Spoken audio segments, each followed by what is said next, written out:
देखिए, मैं आपको इस वीडियो में बताऊँगा, वैसे मैनुअली बताऊँगा मैं आपको, एक कुल्लू मनाली का ट्रिप के बारे में बताऊँगा।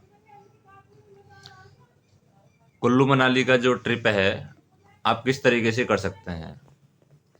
कुल्लू मनाली का, जो आप जाते हैं मनाली घूमने के लिए, वो सिर्फ़ आइस आप देखने जाते हैं। आइस 2 तरह की होती है, एक तो आप पहले से वहाँ पर आइस पड़ी रहती है, दूसरा आइस आपको गिरती हुई दिखनी चाहिए, जिसे लाइव स्नोफॉल भी बोलते हैं। लाइव स्नोफॉल है, वो किस्मत से मिलती है, अगर आप जाओगे और स्नोफॉल होगी तभी आपको दिखेगी।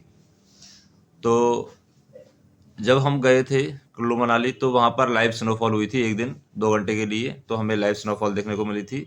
लेकिन वहाँ पर सोलांग वैली बंद था। मेन जो 3 पॉइंट है कुल्लू मनाली में देखने के लिए, एक तो अटल,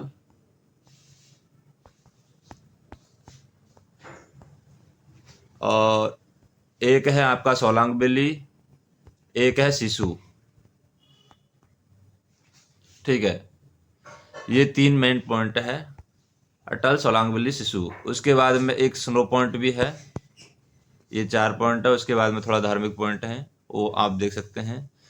जैसे मैं आपको बजट बताता हूँ दिल्ली से मनाली का। जैसे हमारा ट्रिप हुआ था दिल्ली से मनाली, दिल्ली से मनाली, ठीक है। तो दिल्ली से मनाली का ट्रिप बता रहा हूँ, टोटल खर्चा बता रहा हूँ मैं आपको। टोटल हम लोग थे 5 लोग, ठीक है। सबसे पहले स्टार्टिंग कहाँ से होती है, जैसे मोटा मोटा मैं अगर खर्चा बता देता हूँ। जैसे हमने अपना जो रूम है, वहाँ से टैक्सी ली मेट्रो के लिए, वहाँ पर लगे 130 रुपीज़। उसके बाद में हमने मैनुअल लिया था बस टिकट। बस टिकट वैसे ऑनलाइन करना चाहिए, मैनुअल टिकट लिया था। मैनुअल टिकट का हो गया था 5500 रुपये, 5 लोगों का, मतलब 1100 रुपये पर पर्सन, ठीक है। उसके बाद में हम पहुंच गए मनाली बस स्टैंड। फिर मनाली बस स्टैंड से हमने टैक्सी ली होटल तक के लिए, वहाँ पर रुपए लगे थे 140, ठीक है। फिर हमने मनाली में मंगलदीप एक होटल है, वहाँ पर हमने क्या किया, होटल बुक किया। तो होटल के हमारे लगे थे, जैसे कि हम 5 लोग थे तो 2 रूम ले लिए हमने, और 2 रूम लेने का हमारा 2 दिन का खर्चा लगा था 4800 रुपये। मतलब कि आप ये मान सकते हैं 1200 रुपये पर रूम हो गया, ठीक है। 4800 रुपये 2 दिन का। जैसे हम गए थे यहाँ पर 1 मार्च से, तो 2 मार्च के लिए रूम लिया, और 3 मार्च के लिए रूम लिया, और 4 मार्च को इवनिंग में हम रिटर्न आ गए, फिर 2 दिन रुके। उसके बाद में हम होटल से गए मनाली ट्रिप के लिए फर्स्ट दिन, जैसे 3 मार्च को, 3000 रुपये।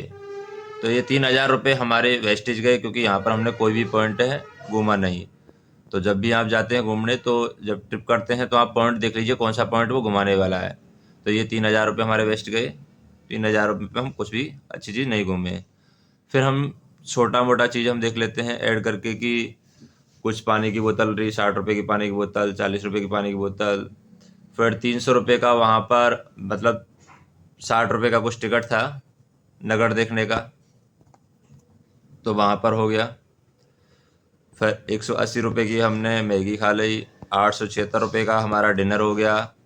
उसके बाद में सेकंड डे हमने देखा 3 मार्च को हिडिम्बा टेम्पल। तो हिडिम्बा टेम्पल देखना फ्री हो गया, क्योंकि हिडिम्बा टेम्पल फ्री है। वहाँ पर हमें लाइव स्नोफॉल देखने को मिली। उसके बाद में हमें गए सेम डे को नाइट क्लब। नाइट क्लब में हमारा जैसे 5 लोगों का, वैसे एक 2000 रुपये चार्ज लगा। मतलब एंट्री फीस था 2000 रुपये, उसमें 2000 रुपये का कूपन दिए गए, 5000, 500 के 4 कूपन, उनसे हम कुछ खा सकते हैं। तो वो नाइट क्लब हो गया। नाइट क्लब अच्छा था, वो नाइट क्लब आप मनाली में देख लीजिए, आई नाइट क्लब के नाम से है, तो काफ़ी अच्छा था। वहाँ पर डांस वगैरह किए 2-3 घंटे। उसके बाद में 380 रुपये का हमने होटल में ब्रेकफास्ट किया। और उसके बाद में जब हम 4 तारीख को मॉर्निंग में विजिट किए, तो 4 तारीख को हमने क्या है 720 रुपये का नाश्ता किया। उसके बाद में हम मनाली से गए थे, जहाँ स्नो पॉइंट है वहाँ पर गए थे, तो वहाँ पर लगे हमारे 1500 रुपये आने जाने के। फिर हम जो पॉइंट था स्नो पॉइंट से हम पंचांग पंचाल की जगह है, पंचाल जगह, वहाँ पर गए थे। वहाँ पर आने के लगे थे 800 रुपये और जाने के लगे थे हमारे 2000 रुपये। तो इतना डिफरेंस आ गया, मतलब 1200 रुपये का डिफरेंस आ गया। तो ये बार्गेनिंग का खेल है कि आप बार्गेनिंग अच्छे से करेंगे तो वहाँ पर काम हो जाएगा। फिर हमने वापस से 955 रुपये का डिनर किया। फिर हम वापस से टैक्सी से वॉल्वो बस स्टैंड आए और फिर वापस से हम रूम पर आ गए 100 रुपये में। तो इस तरीके से हमारा जो खर्चा हुआ था टोटल, आते समय जो हमारा बस का टिकट था वो था 4845 रुपये का, ठीक है। और जब हम गए थे, मतलब पंचाल से ऊपर गए थे तो 2000 रुपये लगे थे हमारे। और वहाँ पर हमने जैसे स्नो के लिए जो ड्रेस ली थी, क्योंकि ड्रेस पहनना होता है बर्फ़ के लिए, तो उस ड्रेस का पैसा लगा था हमारा 1250 रुपये। उसके बाद में हमने सॉक्स लिए थे वहाँ पर पहनने के लिए, ठंड से बचने के लिए, तो पर पेयर 100 रुपये लगे थे, तो 500 रुपये सॉक्स के लगे थे। फिर हमने ग्लव्स लिए थे, ग्लव्स के भी 500 रुपये लगे थे।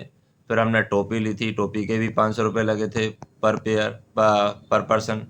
तो इस तरीके से ये हमारा नॉर्मल खर्चा हुआ था, ठीक है। उसके बाद में अगर वहाँ पर आप जिप लाइनिंग वगैरह करते हैं तो जिप लाइनिंग का रेट था 500 रुपये। अगर आप आइस स्केटिंग करते हैं तो आइस स्केटिंग का 500 पर पर्सन रेट था। और एक था आपका जो क्या बोलते हैं, टायर में हवा भर के जो स्लिपिंग करवाते हैं, उसका भी 500 रुपये पर पर्सन था। तो टोटल तीनों का होता है 1500 रुपये। लेकिन अगर आप एक साथ तीनों एक्टिविटी करते हैं तो 1200 रुपये पर पर्सन उस एक्टिविटी का चार्ज था, ठीक है। तो ये भी आप कर सकते हैं। तो अभी 1200 रुपये पर पर्सन के हिसाब से मैं लगा देता हूँ 5 लोगों का, 12 पंजे 60, मतलब 6000 रुपये आपका एक्टिविटी का हो गया। तो अभी मैं टोटल खर्चा करके दिखा देता हूँ आपको कि एक हमारा खर्चा हुआ 21,000 रुपये का, ठीक है। एक हमारा खर्चा हुआ 9,000 रुपये का, और एक हमारा खर्चा हुआ एक्टिविटी का 6,000 रुपये का। तो 30 6 36, टोटल 36,000 रुपये खर्चे हमारा हुआ। मतलब 5 लोगों का जो हमने एक्टिविटी की सारा इंक्लूड करके 2 मार्च, 3 मार्च और 4 मार्च को इवनिंग में हम आ गए। तो टोटल खर्चा हुआ हमारा 36,000 रुपये। तो 36,000 रुपये में 36,000 रुपये में एक और आपका पॉइंट रह गया कि वहाँ से जब हम गए थे तो 2,000 रुपये 2 लोगों का पंचाल से सोलांग वैली लग रहा था। तो 4,000, मतलब 5,000 रुपये वहाँ पर लग गए। तो 36 और 5 41,000 रुपये। तो 41,000 रुपये हमारा खर्चा हो गया। तो अगर आप ट्रेवल एजेंट के थ्रू जाते हैं तो आप देख लेना, ट्रेवल एजेंट के थ्रू जब आप जाते हैं दिल्ली से मनाली की ट्रिप, तो उसका चार्जेज रहता है मेरे हिसाब से 5,000 के आसपास पर पर्सन। तो 25,000 में काम हो जाएगा। यहाँ पर 41,000 हो गया यहाँ। लेकिन यहाँ पर आप इंडिपेंडेंट घूम सकते हैं, और यहाँ पर आप ट्रेवल एजेंट के थ्रू जहाँ जहाँ पर ट्रेवल एजेंट आपको घुमाएगा वहाँ पर आपको घूमना है। जितने टाइम के लिए घुमाएगा उतने टाइम के लिए आपको घूमना है। तो आप बजट के हिसाब से देख लीजिए, और जब भी आप घूमते हैं तो आपके बजट को आप कैलकुलेट कर लीजिए कि आपका पैसा है वो किस तरीके से इन्वेस्ट हो रहा है, किस तरीके से खर्च हो रहा है।